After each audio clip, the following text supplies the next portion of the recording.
Bonjour, je vous propose de découvrir avec moi le chapitre 4 de la deuxième partie de Bel Ami, le roman de Maupassant.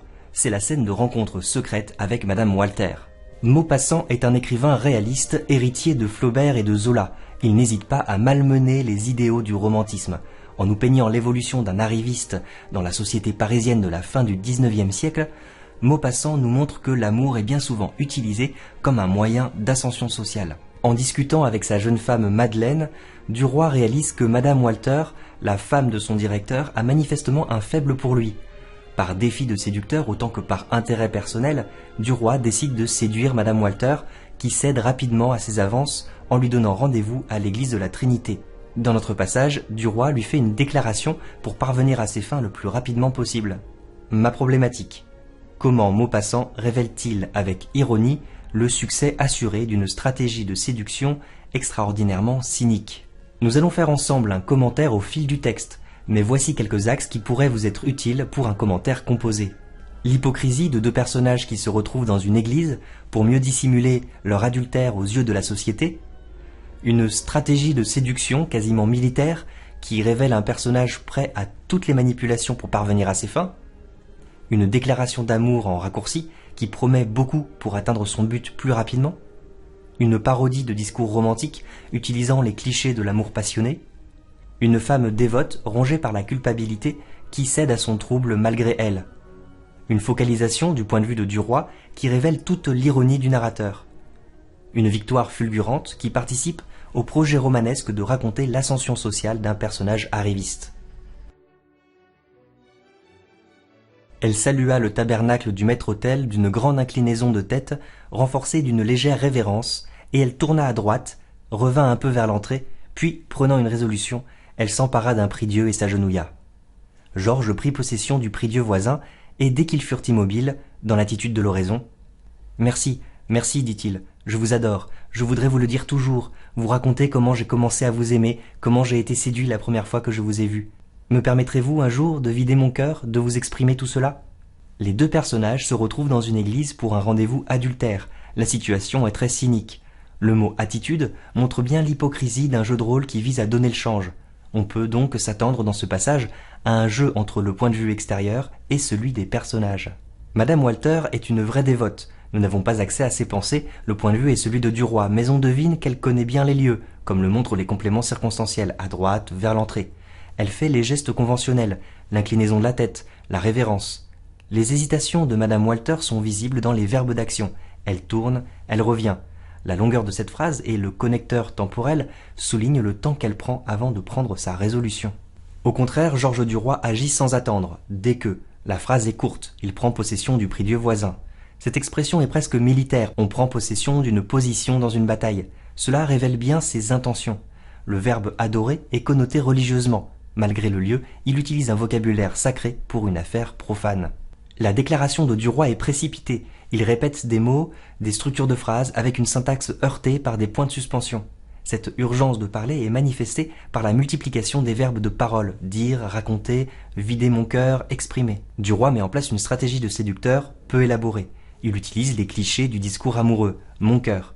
Il ne fait pas directement une déclaration d'amour, mais plutôt une promesse de déclaration à venir. C'est une figure de style qui s'appelle la prétérition, dire quelque chose tout en laissant entendre qu'on ne dit rien. En effet, regardez, il utilise le conditionnel « je voudrais » et le futur « me permettrez-vous » à la forme interrogative. Avec les adverbes interrogatifs de manière, il promet à Madame Walter une véritable déclaration d'amour flatteuse, détaillée sur les charmes qui l'ont fait succomber. Cela lui permet pour le moment de rester vague, d'éviter les détails. En effet, il serait bien en peine de raconter comment il est tombé amoureux de Madame Walter. L'idée de la séduire ne lui est venue que quelques jours plus tôt. Elle l'écoutait dans une attitude de méditation profonde, comme si elle n'eût rien entendu. Elle répondit entre ses doigts. « Je suis folle de vous laisser me parler ainsi, folle d'être venue, folle de faire ce que je fais, de vous laisser croire que cette aventure peut avoir une suite. Oubliez cela, il le faut, et ne m'en reparlez jamais. » Madame Walter essaye de garder l'attitude de l'oraison. Elle fait des efforts de dissimulation. Le mot « attitude » dénonçait déjà l'hypocrisie au début du passage. On retrouve la position de l'oraison ici, car elle parle entre ses doigts. La comparaison au subjonctif, comme si elle n'eût rien entendu, dévoile aux yeux du lecteur le caractère factice de cette pose. Contrairement à Duroy qui a la parole facile, Madame Walter a des difficultés à s'exprimer. Son attitude de méditation trahit le temps qu'elle met à trouver ses mots. Le redoublement du verbe faire rend compte de ce cas de conscience. Elle répète le déterminant démonstratif, et la phrase risque bien de rester inachevée. C'est une figure de style qu'on appelle l'aposiopèse. Une phrase est suspendue à cause d'une réticence. Mais elle finit par utiliser le mot aventure, qui est un euphémisme bien connu pour désigner l'adultère. Qu'est-ce qu'un euphémisme ? C'est une figure de style qui consiste à atténuer l'expression d'une idée pénible. Malgré ces réticences, plusieurs indices constituent déjà un aveu déguisé. La répétition de cette construction prépositionnelle, folle de vous laisser, folle d'être venue, folle de faire, laisse entendre à l'oreille qu'elle est effectivement folle de Duroy. À la fin de sa tirade, elle se montre ferme avec des impératifs, mais une forme impersonnelle vient se glisser parmi eux. Il le faut, indique bien qu'elle prend cette décision malgré elle. Elle attendit. Il cherchait une réponse, des mots décisifs, passionnés, mais ne pouvant joindre le geste aux paroles, son action se trouvait paralysée. Il reprit. « Je n'attends rien, je n'espère rien, je vous aime. Quoi que vous fassiez, je vous le répéterai si souvent, avec tant de force et d'ardeur, que vous finirez bien par le comprendre. Je veux faire pénétrer en vous ma tendresse, vous la verser dans l'âme, mot par mot, heure par heure, jour par jour, de sorte qu'enfin elle vous imprègne comme une liqueur tombée goutte à goutte, qu'elle vous adoucisse, vous amollisse et vous force plus tard à me répondre. Moi aussi je vous aime. » Duroy se comporte comme un acteur qui va réciter son texte. Voilà pourquoi la gestuelle est importante. Ensuite, il cherche une réponse, cela révèle aux yeux du lecteur ses intentions de manipulation. Son action se trouvait paralysée. On dirait un état-major en train de mettre sur pied une stratégie militaire. D'ailleurs, il décide d'attaquer sur deux fronts, repérables avec les deux adjectifs employés, décisif et passionné. Décisif, il souhaite gagner du temps, s'éviter une longue opération de séduction. Passionné, il va utiliser les clichés romantiques pour parvenir à ses fins. Dans son projet romanesque réaliste, Maupassant porte une sérieuse atteinte aux idéaux romantiques. Ainsi, le discours passionné de Duroy est presque parodique. Il manque manifestement d'inspiration. La déclaration d'amour vient tout de suite, sans préparation, dans une phrase simple et sèche. Le vocabulaire respecte les lieux communs de la galanterie, l'ardeur, la tendresse. Quant à la métaphore de la liqueur, elle n'est ni très poétique ni très flatteuse. Madame Walter est tout bonnement comparée à un baba au rhum. En quoi le discours de Duroy est-il décisif ? Il se contente d'évoquer en raccourci toutes les étapes d'une cour assidue, avec des verbes au futur. Je vous le répéterai, vous finirez. La répétition des structures de phrases, mot par mot, heure par heure, jour par jour, mime l'obstination et la patience. Mais en réalité, il souhaite surtout agir rapidement. C'est pourquoi les connecteurs temporels sautent directement à la conclusion. Plus tard, enfin. Avec la citation finale, « Moi aussi, je vous aime », le discours direct rend cette possibilité encore plus concrète. Arrivé à ce point, il contredit hardiment le début de sa tirade « Je n'attends rien, je n'espère rien ». Cela révèle aux yeux du lecteur le cynisme de ses véritables intentions. Il attend tous les avantages d'une relation avec cette femme d'une classe sociale élevée.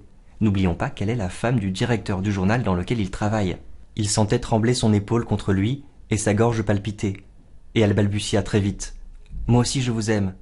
Il eut un sursaut, comme si un grand coup lui fût tombé sur la tête, et il soupira. « Oh mon Dieu !» Elle reprit d'une voix haletante. « Est-ce que je devrais vous dire cela ? Je me sens coupable et méprisable, moi, qui ai deux filles. Mais je ne peux pas, je n'aurais pas cru, je n'aurais jamais pensé. C'est plus fort que moi. Écoutez, écoutez, je n'ai jamais aimé que vous, je vous le jure. Et je vous aime depuis 1 an, en secret, dans le secret de mon cœur. Oh, j'ai souffert, allez, et lutté, je ne peux plus, je vous aime. » Elle pleurait dans ses doigts croisés sur son visage, et tout son corps frémissait, secoué par la violence de son émotion. La focalisation est interne, le trouble de Madame Walter est perceptible avant même qu'elle ne réponde, à travers le point de vue de Duroy. Son épaule tremble, sa gorge palpite. La capitulation de Madame Walter est étonnamment rapide. Le complément circonstanciel de temps, très vite, entre en contraste avec ceux employés par Duroy plus tôt, heure par heure, jour par jour. De même, la rapidité d'exécution des plans de Duroy s'oppose à la longue souffrance de cette femme qui cache ses sentiments depuis 1 an. Contrairement au discours de Duroy, qui imitait un peu maladroitement la passion amoureuse, l'émotion de Madame Walter est authentique. Sa parole haletante est retranscrite avec des points de suspension, des répétitions, une interjection. Elle n'est plus maîtresse d'elle-même, ceci est visible dans la voix passive. Son corps était secoué par la violence de son émotion. Le lecteur est le seul à percevoir le cynisme de Duroy grâce à la focalisation interne qui laisse transparaître l'ironie de Maupassant. Regardez, le sursaut de Duroy et la double exclamation « Oh mon Dieu !» sont en effet visibles pour tout le monde, très certainement audibles dans le silence de l'église. Pour une personne extérieure, c'est un homme en pleine prière qui s'adresse à Dieu. Pour Madame Walter, c'est l'amoureux transi inondé de bonheur. Mais le lecteur suit bien le point de vue de Duroy. Cette manifestation de joie correspond au succès fulgurant et inattendu de son entreprise. Cette mise en scène, sur 3 niveaux de lecture, révèle toute l'ironie de Maupassant. Georges murmura « Donnez-moi votre main, que je la touche, que je la presse. » Elle ôta lentement sa main de sa figure. Il vit sa joue toute mouillée et une goutte d'eau prête à tomber encore au bord des cils. Il avait pris cette main, il la serrait. « Oh, comme je voudrais boire vos larmes !» Elle dit d'une voix basse et brisée qui ressemblait à un gémissement. « N'abusez pas de moi, je me suis perdu. » Il eut envie de sourire. Comment aurait-il abusé d'elle en ce lieu? Il posa sur son cœur la main qu'il tenait, en demandant « Le sentez-vous battre ?» Car il était à bout de phrases passionnées. À partir de maintenant, les gestes remplacent progressivement les paroles. « Donnez-moi votre main !» La phrase reste en suspension. Duroy est à bout de phrases passionnées. La focalisation est toujours interne au personnage de Duroy, mais on entend bien dans cette phrase l'ironie de Maupassant qui souligne son hypocrisie. Ainsi, nous pouvons toujours ici faire une triple lecture de ce qui se passe. Regardez la description qui est faite de Madame Walter. La main sur la figure, la joue toute mouillée. Il n'y a aucune empathie, aucune poésie dans ces phrases. C'est un point de vue très froid. La goutte d'eau, simple élément de description au singulier, s'oppose aux larmes, au pluriel, dans la réplique de Duroy. La distance du regard s'oppose au ton passionné des paroles. Dès lors, les battements du cœur eux-mêmes envoient un message ambigu. Madame Walter y voit l'émotion de l'amoureux, là où le lecteur y trouve l'euphorie de la victoire. Il est impossible de ne pas avoir de compassion pour cette pauvre Madame Walter dont la culpabilité est réelle et visible notamment à travers la voix pronominale « je me suis perdu ». Ses larmes, ses souffrances, ses scrupules entrent en contraste avec le sourire de Duroy et l'ironie de ses pensées, rapportées dans un style indirect libre. Comment aurait-il abusé d'elle en ce lieu? Le complément circonstanciel annonce bien que les craintes de Madame Walter sont fondées. Dans ce passage, nous assistons au rendez-vous de 2 personnages qui dissimulent leur relation adultère dans une église. Maupassant va ainsi souligner l'hypocrisie des gestes, le jeu d'acteur des personnages. On pourra notamment retracer la scène d'un point de vue extérieur. Cependant, à ce jeu, Duroy a plus de distance, tandis que Madame Walter agit avec réticence, malgré elle. Elle est encore retenue par son sentiment de culpabilité. Le discours de Duroy va utiliser les clichés romantiques pour mieux parvenir à ses fins. Il joue l'amoureux transi. C'est une déclaration d'amour presque parodique, peu élaborée, qui vise surtout à aller droit au but. Avec des promesses, il évoque une cour assidue et patiente, ce qui lui permet de rester vague et de gagner du temps. La rapidité de la capitulation de Madame Walter s'explique par la longueur de ses souffrances. Maupassant utilise des procédés de narration variés pour révéler le cynisme de Duroy, prêt à toutes les manipulations pour parvenir à ses fins. La focalisation interne montre au lecteur la froideur et la distance de son regard sur sa victime. La stratégie de séduction quasiment militaire mise en place par Duroy révèle son arrivisme. Sa victoire fulgurante marque une étape supplémentaire dans le projet romanesque de Maupassant qui retrace l'ascension sociale de son personnage, notamment grâce aux femmes. Merci à vous d'avoir suivi jusqu'ici. Si vous étudiez l'œuvre complète, je vous propose maintenant de regarder les analyses des 3 autres extraits de Bel-Ami. La description de Georges Duroy au tout début du roman, première partie, chapitre 1.